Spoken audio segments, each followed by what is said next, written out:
가장 뜨거운 이슈. 오늘의 헤드라인. 출발 새아침 헤드라인 인터뷰. 네,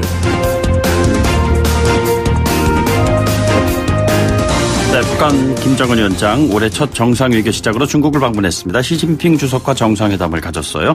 특히 이번 방중에 이목이 집중되는 이유 2차 북미 정상회담을 앞둔 시점이기 때문에 그렇지 않을까 하는 생각입니다. 베이징 현지 분위기가 궁금합니다. 문희련 중국 정법대 교수를 연결하겠습니다. 교수님 안녕하십니까? 네, 안녕하십니까? 예, 김정은 위원장의 방중 소식이 전격적으로 이루어졌다고 하는데 그 이전에 이 같은 그 의견이 좀 분위기가 감지가 됐었나요? 구체적으로 지금일 거라고는 다들 예상을 못했지만요. 네네. 조만간 김정은 위원장의 방중이 이루어질 것이라는 예상은 하고 있었습니다. 아, 그렇습니까? 왜냐하면 지금까지 관례로 보면 그 북미 정상회담이 열리기 전에 중국과 사전에 협의를 해왔기 때문에 이번에도 곧 2차 북미 정상회담이 열린다고 하지 않습니까? 네네. 그래서 다들 모두 2차 정상회담이 열리기 전에 김정은 위원장의 중국 방문이 이루어지지 않겠느냐 하고 다들 예상을 했었습니다. 예. 다만 시기가 이렇게 빠를 줄은 몰랐던 거죠. 네네. 그런데 그 평양 베이징 비행기 타면 1시간이면 갈 수 있는 거리를 왜 굳이 전용 열차를 타고 그 오랜 시간을 거쳐갖고 1300km 이상 되는 거리를 그렇게 갔을까요? 여러 가지 그에 대해서 여러 가지 설이 있는데요. 네네. 우선 수행단이 많고 중국에 전달할 선물도 많이 있기 때문에 네네. 열차를 이용했다는 얘기도 있고요. 올해가 북중 수교 70주년이기 때문에 과거 김일성 주석이나 김정일 위원장이 열차로 중국을 방문했던 그 전통을 존중하기 위해서 이번에 열차를 이용했다 이런 얘기도 나오고요. 네네. 아무래도 겨울철이기 때문에 안전성을 고려해서 철도를 이용했다는 얘기도 있는데요. 예. 저는 개인적으로는 그거보다는 시간이 너무 촉박했던 거 아닌가 저는 그렇게 생각합니다. 네. 왜냐하면 최근에 2차 북미 정상회담 일정이 최근에 확정됐고 곧 발표가 임박했다는 지금 분위기가 포착되고 있지 않습니까? 예. 그래서 정상회담 발표 이전에 오는 게 북한이나 중국 입장 양국 입장 모두 그 부담이 덜하다는 정무적 판단을 내린 것 같고요. 그 정상회담 전에 발표 전에 올라 그러면 급박하게 와야 되는데 지금 공항으로 오게 될 때 같은 경우에 대부분 올해가 70주년이기 때문에 대규모 환영 행사 준비를 해야 되거든요. 그러니까 수교 70주년 말씀하시는 거잖아요. 예. 네, 그렇습니다. 그런데 그런 준비할 수 있는 시간이 없었기 때문에 대규모 환영 행사가 필요 없는 그냥 기차역을 이용한 거 아닌가. 그래서 열차를 이용했던 거 아닌가. 저는 그렇게 생각합니다. 예, 북미 정상회담 직전에 김정은 위원장이 시진핑 주석과 만남을 가진 이 부분 중국의 영향력, 북한에 대한 언급을 하시는 분들이 많은 것 같은데 북한에 대한 중국의 영향력이 과연 어느 정도이길래 그것도 생일날 베이징을 방문했을까 이런 궁금증을 가지시는 분들이 많은 것 같습니다. 어떻게 보시는지요, 교수님? 과거에 이제 북한에 대한 영향력은 대단했습니다. 왜냐하면 모든 북한의 생명줄을 다 쥐고 있었기 때문에 중국이 경제적으로도 원조를 해주지 않으면 북한이 자립이 불가능했고, 네네. 또 군사적으로는 중국의 동맹 진영에서 이렇게 중국을 보호를 했기 때문에 경제적으로나 군사적으로 전부 다 중국의 보호를 받는 그런 입장이었습니다. 그러나 네네. 이게 이제 92년 한중 수교가 이루어지면서 완전히 북한은 중국을 배신자로 보기 시작했고 그때부터 양국 관계가 파탄나기 시작한 거거든요. 예.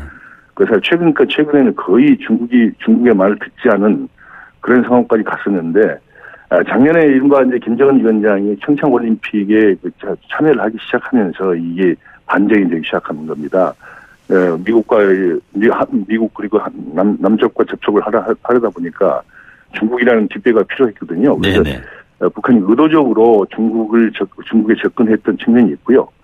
지금은 이제 북미 정상회담을 앞두고 있기 때문에 최소한 북미 정상회담이 깨질 경우를 대비하지 않을 수 없거든요. 네네. 거기에 대한 보험용으로 중국과 지금 관계를 밀착시키고 있는 그런 과정으로 좀 보여집니다. 북미 정상회담 사전 조율 얘기가 많이 나오는데 그 사전 조율이라는 게 과연 어떤 내용이죠? 그 사전 조율이라는 것은 크게 보면 여러 가지 세 가지로 저는 보이는데요. 네네. 우선은 이제 비핵화 부분에 있어서 과연 이제 지금 미국은 북한의 선제적인 비핵화 조치를 요구를 하고 있는 거고, 네네. 북한은 미국이 지금까지 북한에 해왔던 조치에 대한 상응하는 조치를 해달라고 하는 게 두 개가 지금 팽팽히 맞서 있지 않습니까? 두 가지 입장이. 그래서 교착 상태에 빠져 있는데 이번에 그 비핵화 문제에 대해서 시진핑 주석이 과연 어떤 입장을 취하느냐가 굉장히 관심거리입니다. 그러니까 예. 시 주석은 지금 미국한테 두 가지를 약속을 했거든요. 하나는 비핵화에 적극 협조하겠다는 거고, 지금 한반도 비핵화는 당사자가 북한과 미국이라고 지금 본인이 그 입에서 얘기를 했고요. 예. 또 하나는 비핵화 이전에는 제재를 유지하겠다는 것을 미중 고위급 전략 회담에서 그 합의문으로 발표를 했습니다. 네네.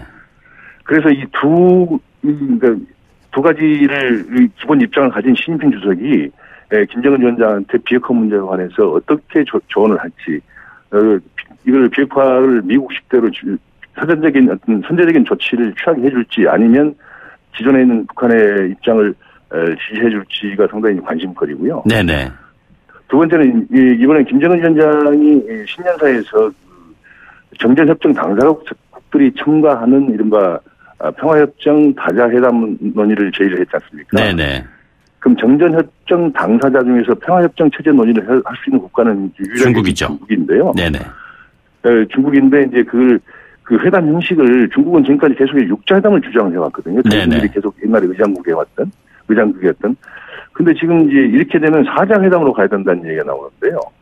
그래서 사자회담을 할지 아니면 러시아까지 포함한 5자회담으로 할지 아니면 중국이 주장하는 6자회담을 할지 다자회담 형식에 대해서 아마 사전 조율을 했을 겁니다. 그래서 일본까지 포함한 6자회담 말씀하시는 겁니다. 네, 예. 네 그렇습니다. 네네.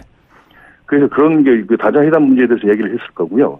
그건 아무래도 마지막으로 세 번째 그 문제는 지금 북한이 가장 겪고 있는 어려움이 지금 대북 제재로 인한 경제 압박이기 때문에 네네. 중국으로부터의 원조를 어떻게 받아낼 것이며, 그다음에 그 유엔 안보리 제재를 정면으로 위배하지 않는 선에서 중국이 북한과의 경제적 교류라든가 협력을 조금 더 강화하는 그런 방안을 논의하지 않았을까. 다들 그렇게 생각을 하고 있습니다. 교수님, 그 다자 협상과 관련해서 중국은 그동안 전통적으로 어떤 입장을 취해왔습니까?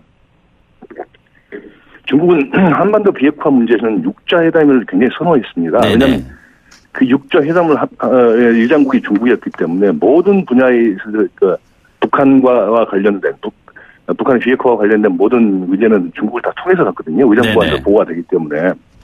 근데 지금 이번에 작년에 같은 경우에 그 한반도 비핵화 문제는 사실 중국이 차이나 패싱이 이루어지면서 한국이 과거 중국이 했던 역할을 대체를 했거든요. 북한과 미국이 중재를 했거든요. 그래서 중국 입장에서 굉장히 이게 불만스러운 겁니다. 예. 그래서 중국 입장에서는 이걸 다시 사자회담으로 하기는 자기들이 옛날 육자회담 스스로 부정하는 꼴이 되기 때문에 작년부터 줄곧 해서 육자회담 재개를 주장을 해왔습니다. 네네. 그 육자회담 그 플랫폼에서 다시 이 한반도 비핵화와 이른바 평화체제 회담을 논의하자라고 얘기를 한 건데요. 예. 다만 이제 문제는 북한인데 북한은 육자회담을 정면으로 거부를 했습니다. 이거는 사실 전혀 북한에 도움이 되지 않고 한반도 비핵화에 도움이 되지 않는다는 이유를 들어서 거부를 했고, 작년 10월 달에 그 북중러 3자 이른바 3국 외교 차관 회담에서는 김정은 위원장의 뜻이라는 걸 전제로 해서 육자회담은 우리는 실패한 것으로 본다라고 규정을 하고, 한국이 중재하는 이른바 남북미 3자 구도로 비핵화 협상을 끝내고 싶다는 얘기가 아마 전달된 것으로 보도가 되고 있습니다. 네. 지난해 1차 북미 회담 정상회담에 있을 때 트럼프 대통령이 직전에 그걸 취소를 하는 이유로 김정은 위원장이 시진핑 국가주석 만난 뒤 태도가 달라졌다라는 불편한 심기를 드러내면서였거든요. 이번엔 그런 일이 있을까요? 그래서 이제 굉장히 지금 조심하고 있는 겁니다. 네네. 중국도 그렇고 북한도 그렇고요. 그래서 모두에 말씀드린 것처럼 그 북미 정상회담 발표 이전에 회담한다고 발표하기 이전에 지금 먼저 찾아온 측면도 있고요. 네네. 그리고 이 회담 어제 같은 경우는 4시간 동안 지금 회담과 만찬을 했는데요. 어제 오후에요. 네네. 아마 회담을 1시간에 불과했습니다. 예. 그것은 무엇을 의미하는 걸까요? 그러니까 사전에 협의는 다 이미 이루어졌다. 돼 있고 굳이 만나서 오랜 시간 같이 머리를 맞대는 모습을 보여서 불필요하게 미국을 자극할 필요가 없지 않겠냐 하는 그런 정무적인 고려를 하고 있는 것 같거든요. 네네. 그래서 일단 큰 깊숙한 1시간 동안 얘기를 했다고 하면 통역 시간을 제외하면 사실상 양국 정상이 할 수 있는 얘기는 20분 내지 25분 정도에 불과한데요. 네네. 그렇게 되면 사실 뭐 깊은 이야기를 했다기보다는 큰 틀에서 아마 서로 간에 확인하는 그런 얘기 수준 아니었겠느냐. 네네. 이렇게 보여집니다. 교수님, 그 미중 무역 협상이 지금 치열하게 전개되고 있는 과정에 지금 북한과 중국의 정상회담을 여는 이것이 서로 상관관계가 있는 것일까요? 있다고 하면 있어 보이는 거고요. 네네. 없다고 하면 또 없게 보이는 각자의 그런 이유가 있는데요. 네네. 지금 공교롭게도 지금 미중이 무역 협상을 하고 있는 와중에 지금 이게 이제 방중이 이루어졌는데요. 예. 아마 방중을 준비했던 중국 측에서 분명히 1월 7일 날 협상을 한다는 것은 다들 알고 있었거든요. 네네. 죄송합니다. 네네. 그래서 아마 중국도 알고 있었지만 이게 그 양자 간에 큰 변수가 안 된다고 생각했기 때문에 같이 하는 걸로 지금 보이는 거고요. 예. 특히 이제 미국 같은 경우에는 이제 시진핑 주석이 분명 말씀드렸지만 북한 핵 비핵화에 대해서는 두 가지 입장이에요. 북미간이 당사국이고 비핵화에 협조할 것이고 그다음에 비핵화 이전에 제재를 유지한다는 그 입장을 분명히 해왔기 때문에 이 중국의 무역협상, 미중 간의 무역협상과 비핵화는 별개라는 것을 그러니까 서로 연관되지 않았다는 걸 아마 미국한테 여러 가지 시그널을 주지 않았을까 생각됩니다. 예. 지금 국내 정치권에서는 자유한국당 같은 경우에는 북한이 핵 보유국으로서 중국 후원받으러 간 것이다. 뭐 이런 평가를 하고 있습니다. 중국 내부에 정치권에서도 비슷한 의견이 나옵니까? 아니면 반대입니까? 정반대입니다. 왜냐하면 중국은 계속해서 일관되게 네네. 북한이 어떤 경우든 북한이 핵 보유를 인정하지 않을 것이고 걔들은 핵 보유국으로 대접을 하지 않을 것이라는 걸 줄곧 일관되게 확고하게 견제해왔거든요. 특히 이제 중국 입장에서는 북한이 핵을 한다는 것은 악몽입니다. 그래서 중국 입장에서 북한을 핵 보유국으로서 북한을 갖다 대접한다는 것은 지금 현 상황을 보면 전혀 분위기에 맞지 않는 것 같고요. 예. 또 앞으로도 상당 기간 동안 그 입장은 변하지 않을 것으로 저는 보고 있습니다. 알겠습니다. 네, 오늘 말씀 여기까지 듣죠. 고맙습니다. 네, 감사합니다. 네, 지금까지 문희련 중국 정법대 교수였습니다.